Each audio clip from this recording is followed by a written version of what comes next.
Thank you very much for joining us on this very important and historic night. And let's begin with what we saw in the United States Senate. And I think you're going to agree with me that we have never seen anything quite like what we saw in that vote today. Lawrence, I absolutely agree. Thanks for having me, first of all. But I absolutely agree. It was really incredibly exciting. When she got back from presiding over the vote, the vice president said that the atmosphere in the chamber was electric. And I will be honest, personally, the only reason I wasn't in the Senate chamber is because I was privileged to be here at the White House with Judge Jackson and the president as they watched the proceedings in the Senate chamber. And I think you have to take a step back. Sometimes we need to focus on history being made in front of us. There is the first black woman vice president, the first woman vice president, presiding over the confirmation vote of the first black woman going on the Supreme Court.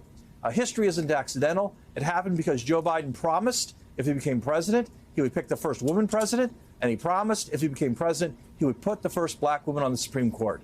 And today, 2 years after he made that promise about a Supreme Court justice, he kept that promise to the American people. Ron, I have to ask, for you personally, what was it like? You worked in the Senate, on the Senate Judiciary Committee. You have guided others through the Senate confirmation process in the past. You've seen so much of this. And here you are as a White House Chief of Staff from that position for the first time in your work, managing one of these confirmations from that perspective. You're in the White House with the president and the nominee as the votes are being counted. What did that feel like for you?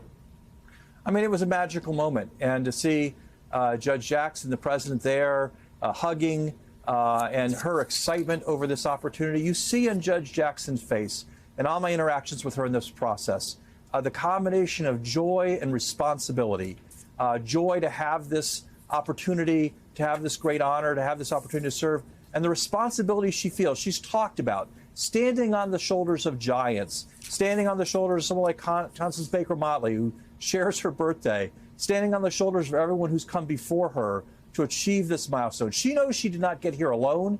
She knows many people broke the path to get here, to help her get here, broke the ground to help her get here.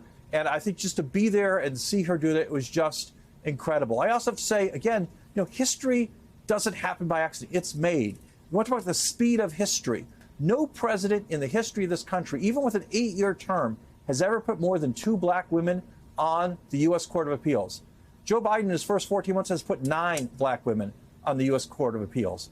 And so we're making history every day in terms of making the federal bench look more like the country, making a justice system that's more just and more representative of our country. And so today was the apex of that with this promise made, promise kept. And I think Judge Jackson, who will become Justice Jackson soon, will deliver incredible and long service on the U.S. Supreme Court.